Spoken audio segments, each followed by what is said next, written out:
धोखा। आपने ये वर्ड कभी ना कभी सुना होगा। बाइबल में भी प्रभु यीशु मसीह हमें बताते हैं कि धोखा मत खाओ।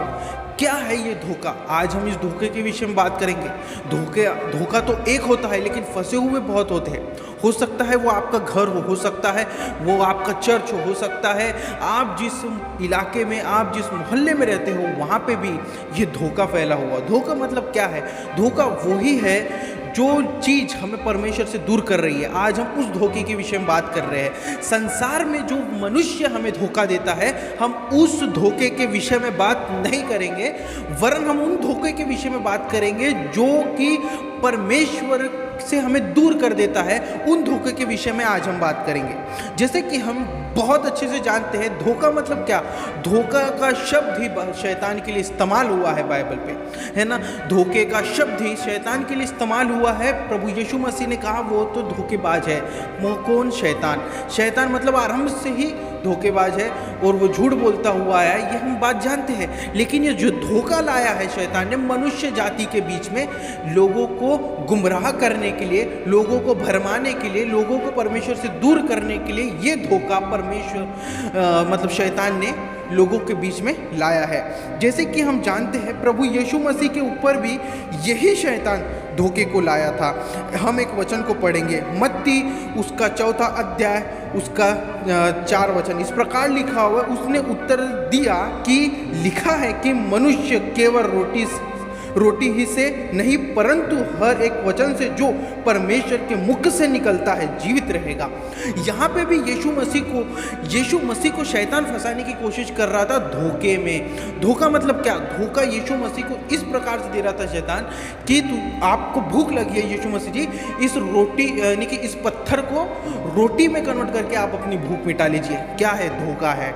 ऐसा ही धोखा शैतान आपके पास लेके आता है। जब आप प्रार्थना में बैठते हो तो प्रार्थना में बैठते समय शैतान डालता है कि चल थोड़ा देर और मोबाइल देख लेते हैं। जब आप सोचते हो कि आपको बाइबल पढ़ना है तो शैतान और बोलता है कि थोड़ा देर और मोबाइल ले लेते हैं, दोस्तों के साथ घूम लेते हैं, गप्पे मार लेते हैं, बहुत वक्त है बाद में पढ़ लेंगे। क्या ये आपके साथ होता है? तो ये धोखा है, शैतान का धोखा है। वो आपको ये धोखा दे रहा है कि आपके पास टाइम बहुत है लेकिन इत्यादि टाइम नहीं है ना। जब आप इस धोखे में शैतान के इस धोखे में आप फंसे हुए रहेंगे तो आपके पास टाइम नहीं रहेगा बाइबल पढ़ने का, आपके पास टाइम नहीं रहेगा प्रार्थना करने का।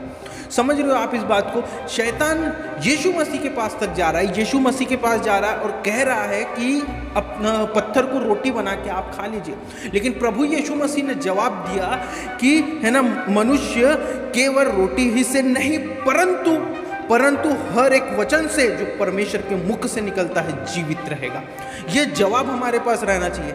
जब हम शैतान के धोखे में पड़ते हैं तो हमारे पास जवाब रहना चाहिए, बाइबल के वचन रहना चाहिए कि हम वो शैतान के धोखे से बाहर निकल पाए, वो शैतान को हरा पाए। किसके जरिए से? वचन के जरिए से। यीशु मसीह ने इधर पे कोई ऐसी बात नहीं की, कोई ऐसी एक्टिविटी नहीं की, वरन उन्होंने केवल और केवल बाइबल के वचनों को शैतान को बताया कि लिखा है ना। तो ये बातें हमें भी आना चाहिए जब हम धोखे में पड़ जाते हैं, है ना, जब हम मस्ती में पड़ जाते हैं। मस्ती का मतलब क्या है? शैतान हमें मस्ती करा सकता है कोई भी चीज़ों की, कोई भी ऐसी गतिविधि जो बाइबल सपोर्ट नहीं करती है, कोई भी ऐसी गतिविधियाँ जो बाइबल सपोर्ट नहीं करती है, बाइबल जिसे पाप ठहराती है, अगर वो हम अपने जीवन में लागू करते हैं तो वो शैतान का धोखा है जो आपको उसने फंसा लिया है। इंजॉय कर लेते हैं पर परमेश्वर माफ़ कर देगा, है ना। आज मोबाइल देख लेते हैं, परमेश्वर माफ़ कर देगा। प्रार्थना नहीं करते हैं, परमेश्वर माफ़ कर देगा। ये सब क्या है? ये शैतान का धोखा है। आपका टाइम खा रहा है, आपके टाइम को बर्बाद कर रहा है ना। कुछ बातें और एक वचन मैं आपको बताना चाहता हूँ, है ना। लूका उसका 4 अध्याय वचन 5 से 7 तक हम पढ़ेंगे। यहाँ लिखा हुआ है, तब शैतान उसे ले गया और उसको पल भर में जगत के सारे राज्य दिखाए, है ना, और उससे कहा मैं ये सब अधिकार और इनका वैभव तुझे दूंगा क्योंकि वह मुझे सौंपा गया है और जिसे चाहता हूँ उसी को दे देता हूँ। इसलिए यदि तू मुझे प्रणाम करे तो यह सब। आपको भी पल भर में शैतान सब कुछ तो नहीं दिखा रहा और आप उसको यकीन मान ले रहे हो। कभी कभी आपके सपने में है ना कुछ स्वर्गदूत दिखाई पड़ जाते हैं, अचानक से आपके सपने में यीशु मसीह दिखाई पड़ जाते हैं और वो बातें आपको बताते हैं जो बाइबल में लिखी ही नहीं है। और वो सपना देखने के बाद आपका जीवन ऐसे बदलता है कि आप पाप में चले जाते हो, आप गुनाह में चले जाते हो, आप चर्च जाना छोड़ देते हो, आप बाइबल पढ़ना छोड़ देते हो, आप प्रार्थना करना छोड़ देते हो, यीशु का प्रचार करना छोड़ देते हो। तो हमें ये बात समझना होगा कि पल भर में शैतान जब यीशु मसीह को चीज़ें दिखा रहा है तो पल भर में शैतान हमें भी वो चीज़ें दिखा सकता है। हमारा दिमाग, हम बैठते एक जगह है लेकिन हमारा दिमाग कई जगह चल रहा होता है। हम बैठते एक जगह है, हमारा मन कई जगह भटक रहा होता है। क्यों होता है ऐसा? और यही भटकने की वजह से, यही दिमाग और मन भटकने की वजह से हमारा प्रार्थना में मन नहीं लगता, हमारा बाइबल पढ़ने में मन नहीं लगता। हम वो चीज़ कर बैठते हैं जो चीज़ें परमेश्वर को पसंद नहीं है। यह है शैतान का धोखा, शैतान का धोखा। यही शैतान आपको और बहुत सारी चीज़ों में शैतान हमें फंसाता है ना। बहुत तो लोगों को शैतान ने बहुत सारी चीज़ों में फंसा के रखा हुआ है, क्योंकि शैतान बखूबी जानता है, शैतान बखूबी जानता है कि लोग मेरे धोखे में फंसेंगे ही फंसेंगे, लोग मेरे धोखे में आएंगे और मेरे धोखे में फंसेंगे और परमेश्वर से दूर हो जाएंगे। शैतान बखूबी जानता है। शैतान इसकी वजह से ही है ना, शैतान इसकी वजह से उन लोगों के पास जाता है जो लोग धोखे में फंसने वाले लोग होते हैं। इसलिए धोखा एक है लेकिन फंसे हुए बहुत हैं। यहाँ तक कि चर्चों के अंदर भी शैतान कार्य करता है। आप जब प्रार्थना में बैठते हो ना तब भी शैतान कार्य करता है। प्रार्थना में आलस आना शैतान का धोखा है, आपको आलस ला रहा है ना। शैतान का धोखा है कि आप परमेश्वर के साथ न रहो। वो तो नरक जाने ही वाला है, वैसे ही वो हमें भी नरक ले जाने वाला है। कुछ बातें मैं आपको बताना चाहता हूँ। एक और बहुत गंभीर बात मैं आपको बताना चाहता हूँ। जब शैतान हमें ये धोखे दे रहा होता है ना, ये धोखे सिखा रहा होता है या ये हमारे साथ कर रहा होता है, तो शैतान ये हमें हमारे मन के अंदर डालता है कि है ना कि परमेश्वर हमें नहीं देख रहा। लेकिन बाइबल क्या कहती है? एक वचन देखेंगे है ना, मत्ती उसका 6वां अध्याय वचन 6 इस प्रकार लिखा हुआ है, परंतु जब तू प्रार्थना करे तो अपनी कोठरी में जा और द्वार बंद करके अपने पिता से जो गुप्त में है प्रार्थना कर, और तब तेरा पिता जो गुप्त में देखता है तुझे प्रतिफल देगा। मतलब यहाँ पे परमेश्वर गुप्त में देखने वाला परमेश्वर है। हमें बाइबल कहती है कि हमारा परमेश्वर गुप्त में देखने वाला परमेश्वर है। हम जो कमरे के अंदर कर रहे हैं वो भी परमेश्वर देख रहा है। जो हम बाहर लोगों को नहीं बता रहे वो परमेश्वर को पता हुआ है, पता होता है। इस बातों को याद रखें, हमारा परमेश्वर गुप्त में देखता है। हमारी जीवन, हमारा गोप्य जीवन हम कैसे जीते हैं परमेश्वर को बखूबी मालूम है, परमेश्वर बखूबी जानता है। ये ही शैतान की सबसे बड़ी चाल है कि हमको कोई नहीं देख रहा लेकिन परमेश्वर देख रहा है। मान्य करते हैं कि ये जो है चीज़ है, ये वचन हमें बताता है कि हमें एकांत पे प्रार्थना करनी है, लेकिन यहाँ पे जो गुप्त में है, मतलब हमारा पिता जो गुप्त में है ना, वो हमें देखता है। हम कहीं भी जाए वो हमें देख रहा होता है। हम हमारे घर के सारे दरवाजे भी बंद क्यों ना कर ले, परमेश्वर हमें देखता है। आपको ये बात याद रहना चाहिए कि परमेश्वर आपको देखता है, हर समय आपको देखता है। आप कमरे में अकेले हो, परमेश्वर आपको देखता है, हर समय परमेश्वर आपको देखता है। मनुष्य अपने मोबाइल में आज बहुत खो चुका है। मनुष्य अपने मोबाइल में इतना खो चुका है ना, बहुत सारी चीज़ें मनुष्य के साथ होती रहती है, परेशानी, तकलीफ, बीमारी, बहुत सारी चीज़ें आती रहती है, और वो आखिरी में पूछता है ऐसा क्यों है? क्योंकि मोबाइल ज़्यादा उठा रहे हो आप कमेंट में बताना आप मोबाइल कितने बार चलाते हो। आप मोबाइल ज़्यादा उठा रहे हो। अपने जीवन में मोबाइल उठाना बंद करो। जितना आप मोबाइल उठाते हो उतना ही आप बाइबल उठा के पढ़ना चालू करो। आपको परमेश्वर का ज्ञान मिलेगा, परमेश्वर की बातें मिलेंगी, परमेश्वर कैसा है, परमेश्वर का स्वभाव कैसा है, ये आपको पता चलेगा। जो हमारा पिता जो गुप्त में देखता है, मतलब हमारा पिता गुप्त में देखता है, हमारा परमेश्वर गुप्त में देखता है, वो हमारी गुप्त बातें भी जानता है। वो इसलिए तो वचन क्या कहता है, बाइबल क्या कहती है ना, जो बातें हमने गुप्त में की है परमेश्वर स्वर्ग यानी कि परमेश्वर उसका भी न्याय करेगा, है ना। आपका परमेश्वर आपको देख रहा होता है। जब भी शैतान आपको कहे कि आपको कोई नहीं देख रहा, वो ही एक धोखा है कि आपको कोई नहीं देख रहा, आपको आपका परमेश्वर देख रहा है। परमेश्वर बखूबी जानता है। एक और वचन मैं आपको बताना चाहता हूँ, 1 थिस्सलुनीकियों उसका 4वां अध्याय वचन 3 इस प्रकार लिखा है, क्योंकि परमेश्वर की इच्छा यह है कि तुम पवित्र बनो अर्थात व्यभिचार से बचे रहो। बाइबल इस प्रकार कहती है, वचन इस प्रकार कह रहा है कि तुम पवित्र बनो और अर्थात व्यभिचार से बचे रहो। ये क्या है? परमेश्वर चाहता है कि हम बचे रहे। और आज हम देखते हैं कि व्यभिचार फैलता जा रहा है। शैतान ये जो गंदगिरी है, ये जो व्यभिचार की गंदगिरी है, ये जो धोखा है ना, ये धोखे को शैतान बहुत अच्छे से फैला रहा है लोगों के पास, उनके मोबाइल पे, उनकी सोच पे, उनके देखने पे, उनके चलने में, बहुत चीज़ों में शैतान इसे आज फैला चुका है। तो परमेश्वर यही कहता है कि तुम पवित्र बनो, अर्थात व्यभिचार से बचो, यानी व्यभिचार से दूर रहो। व्यभिचार से दूर रहने के लिए बाइबल हमें बार बार क्यों बताती है? क्यों? क्योंकि मनुष्य वहाँ गिर सकता है। ये शैतान का धोखा है। ये शैतान का धोखा है कि मनुष्य को वहाँ गिराना है, और मनुष्य सोचता है नहीं, आज चले गए क्या होता है, आज के लिए कुछ नहीं होता है, आज फंस गए कुछ नहीं होता है, कल माफ़ी मांग लेंगे, कल ये करेंगे। आप नहीं निकल सकते वहाँ से।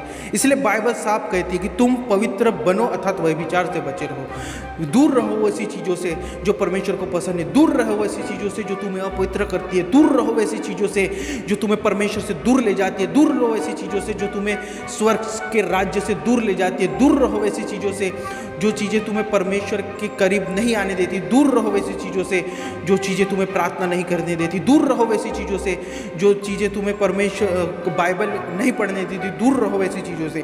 तो यही बातें मैं आपको बताना चाहता हूँ कि परमेश्वर केवल और केवल आप चाहता है कि आप पवित्र बनो। क्या आपका जीवन पवित्रता में बीत रहा है? आप अपना जीवन कैसे बिता रहे हो इस संसार में?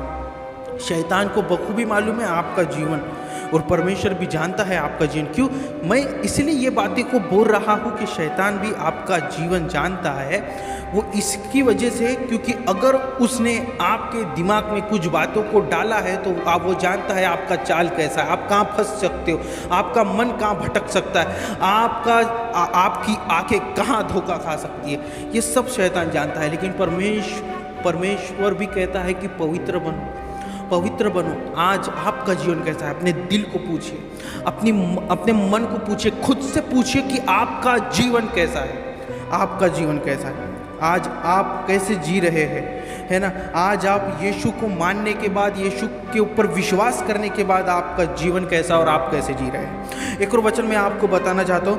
पहला कुरिन्थियों उसका 6वां अध्याय वचन 13 इस प्रकार लिखा, परंतु देह व्यभिचार के लिए नहीं वरन प्रभु के लिए, और प्रभु देह के लिए है। मतलब बाइबल कहती है कि ये जो शरीर है ना, ये जो शरीर है व्यभिचार के लिए नहीं बना है। ये शरीर परमेश्वर के लिए बना है, प्रभु यीशु मसीह के लिए बना है, उस यहोवा के लिए बना है, उसके लिए बना है। लेकिन शैतान क्या कर रहा है? ये शरीर का भी गलत इस्तेमाल करवा रहा है, व्यभिचार में फंसा रहा है।